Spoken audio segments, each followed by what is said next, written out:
Midnight Sly Nocturnal, and we're coming at you with a gameplay podcast. And this is about Echo, the newest DPS legend to hit Overwatch, and I believe the last DPS legend to hit Overwatch before Overwatch 2 is released. Because after this, I believe they're going to pull their resources into the next game.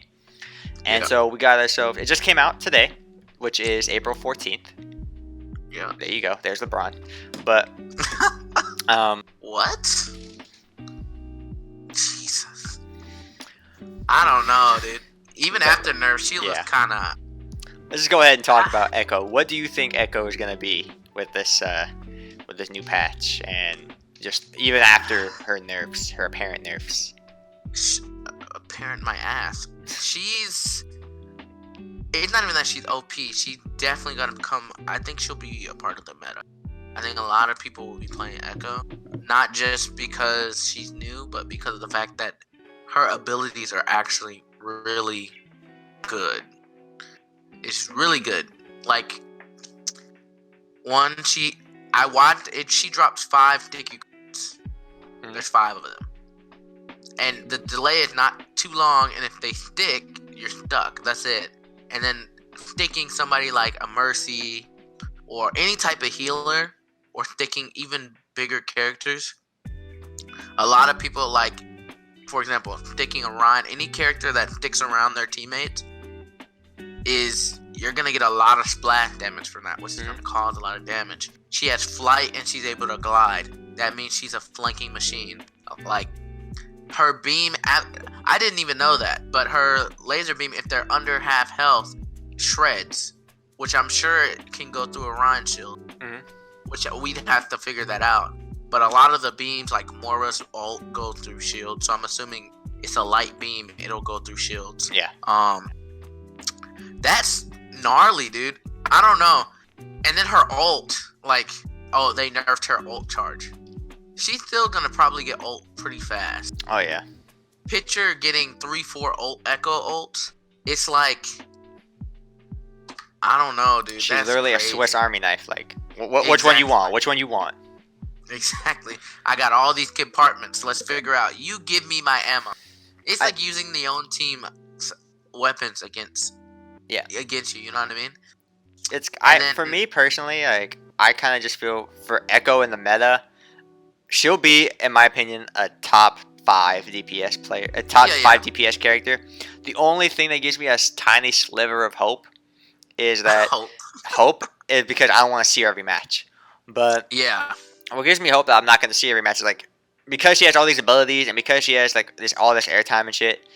I think the other character I would compare it to is Orisa, because Orisa's another mashup of a shit ton of characters. Is that just for the simple fact that, like, the harder a character is, the less you see it, because only higher skill players are going to use her, right? Yeah. And because she has all those abilities and shit, it's going to take a lot of essentially button mashing, a lot of direction. You gotta use everything pretty carefully. But when you do see her, it's gonna be kind of like the nurse in Dead by Daylight, where it's really hard to master. But if you do, you're getting fucked.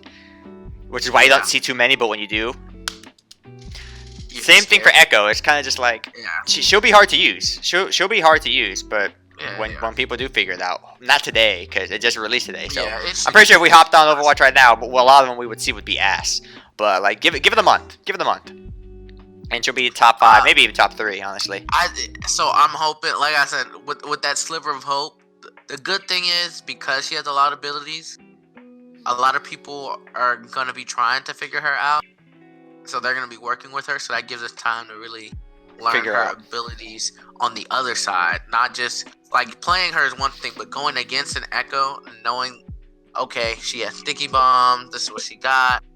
Stuff like that. Learning how to play against Echo is going to be the biggest thing for a lot of people, especially because especially higher levels. I feel like higher level players are going to be the ones that really have to figure her out fast. Like, because once somebody gets good at Echo to the point where they're like, oh, I'm about to shred, and they're in higher levels, that's it.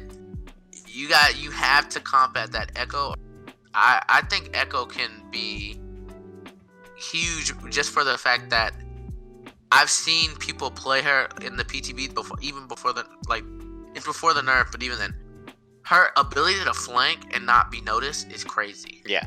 Like, off rip, she can fly into the sky and then just glide all the way halfway. Yeah. Team. That is crazy without being noticed. Yeah. And because she had that flight ability, something like she could be almost like compared to Pharah being able to fly. Yeah. Like Echo Mercy would be kind of dangerous. You know what I mean? Oh yeah. Like especially because Pharah has a boop, or she has a boop. She has her regular fire shot, and then her ult is barrage. Echo has laser beam. She has tri shot, which again, her main fire is a tri shot and triangle. Mm-hmm. She has sticky bombs, and then she has a light beam. So one, she's already beating Pharah because of the fact that she has 3 ways to attack you. Pharah has the boop, and she has her regular fire shot. And the boop is pretty useless, so it's just the regular It's fire. useless unless they're razor like around the air. Don't get me wrong, Pharah's shot is strong. Like it's not a weak. It damages you a lot, but Echo already has 2 extra ways of killing you, where Pharah is either boop into somebody else's attack or her regular fire shot. Mm-hmm. So not only can she fly, not only can she glide, she has 3 ways to shoot. Echo Mercy would be... That's disgusting already thinking about it. That actually, like, I don't even want to see it. Yeah. A damage boosted sticky bomb. Yeah. That's like all I'm thinking about. That's like, a fucked up Santa just dropping shit on you while you play. Yeah, happy birthday. And that could wipe out a whole team. The sticky bombs. Yeah. Damage boosted. Everybody's weak. It doesn't matter what healer you got. That is she crazy. is, for me, I think already I can already tell. She's like the ultimate like dive DPS. Like when you're like if you're playing Hanamori trying to get through those gates, just fly over, drop bombs while they're trying to shoot you. Your team rushes. She's like perfect for dive. Not so much for bunker. And I wouldn't say she wouldn't be super amazing on like point, but when she's trying to deliver that payload, oh, she's finna clap your cheeks. Exactly. But I think for certain situations, Echo, like again, so like dive comps, anywhere where they're trying to push first point, like especially Hanamura, I think she'd be monster on Hanamura. Yeah. Anything where you have to push first point or like point pushing, like even what's that other one, Hollywood? I think she'd be nasty on Hollywood too. Hollywood just let me go around real quick. You've all bunkered up. That's cute. That's cute. Let me go ahead and sticky bomb that. Laser beam. I'm like, bruh. Now, here's the one thing I've been thinking about since I heard about this and I heard about her being a DPS, is the fact that like the number one complaint in Overwatch, I think, is that there's too many DPS mains. And what do they do? The last thing they do with their game is put out a DPS. That is actually kind of autistic. Love a new healer. They should do one of each category, like one DPS, one healer, one tank. One of each, if you're going to do this. But to let this be your last hero on this game and it's like the epitome of what everybody hates. There's so many people who only play DPS. They don't play healer, they don't play tank. Yeah. And this is just kind of a slap in the face to those characters. Like, to those players, kind of like, alright, we weren't listening all along. Exactly. My thing is, what was the last one was a tank, right? It was Ball, right? Yeah. Wait, no. It was the, I think, it was either Ball or Sigma, but it was tank. No, it was Sigma. I think it was Sigma. I think it was Sigma. Yeah, it was Sigma, and before Sigma it was Ball, I think. So we got 2 tanks, then they came out with a DPS. I want to see some more healers. I'm so serious about it. The last healer, I'm pretty sure, was more, right? Brigida. It was Brigida. But even then, we came out, so, I mean, a lot of people play Brigida, like, kind of DPS. They don't really heal like that. Yeah. And Moira's the same way. Like, but again, it's like they're like, yeah, I'm not gonna talk about. It's like they're kissing DPS's ass. Where like, don't get me wrong, Moira's like I think one of the best. Nah, she's probably one of the best in like getting elims and like actually being contributed on both sides. Yeah, Moira's definitely the best when it comes to that. Healing wise, it'd be between Mercy and me personally. Yeah, Mercy and Lucio would be like, if you just want raw healing, like they need to stay alive, it would be Lucio. Mercy, Lucio. But I think the fact that out of the last characters that we all gotten, in some shape or form, they have a lot to do with DPS. Moira DPS. Brigitte DPS. Yeah. Like they can do both, right? Where like we already like, and then most of the time either way, and I've noticed this playing Overwatch, DPS is dog shit anyway. They're so dog shit. There is no way for me to be a healer, especially playing Lucio, and have silver elims. Yeah. I think that would be actually come to think about it, I think that would be a problem. I think that would be a problem for Echo, is the fact that like a lot of people are trying to flank, and if they do it right, it'd be beautiful. But aside from that, like, you know, they're gonna fly over, a soldier's gonna tap them up a bit, and they're gonna spam I need healing.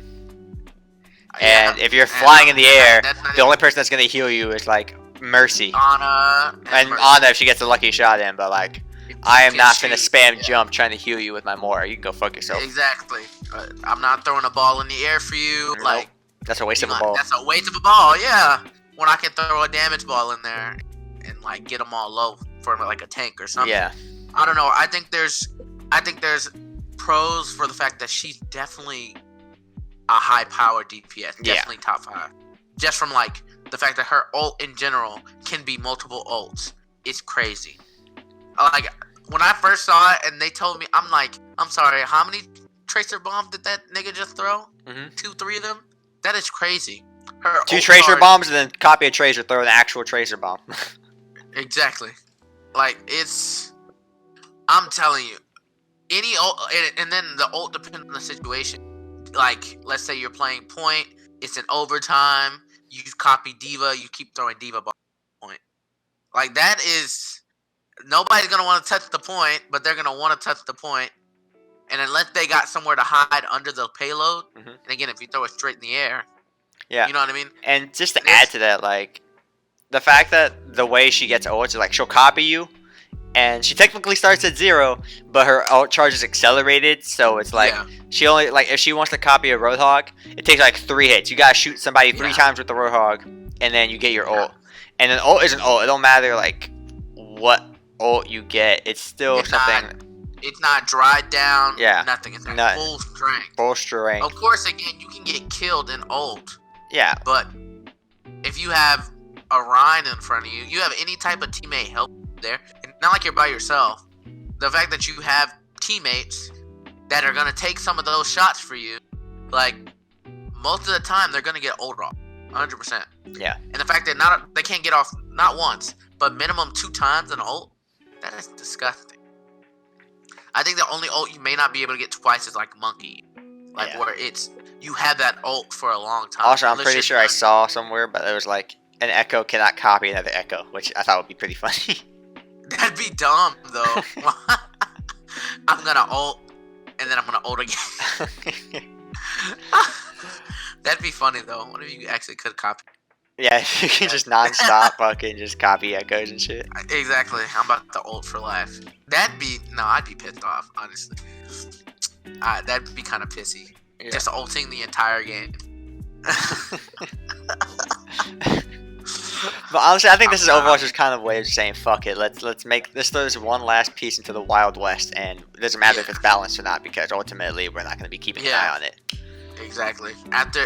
But I'm kind of excited for Overwatch. At first, I wasn't. I was like,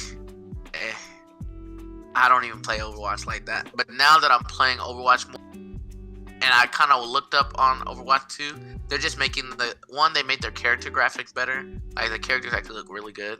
So I want to see where they go with it. And then I did kind of peek because one dude was playing Tracer, and they give you like 6, 7, 8 different abilities, like base abilities in the back that you can use. So I'm interested to see what they're gonna add for all the characters,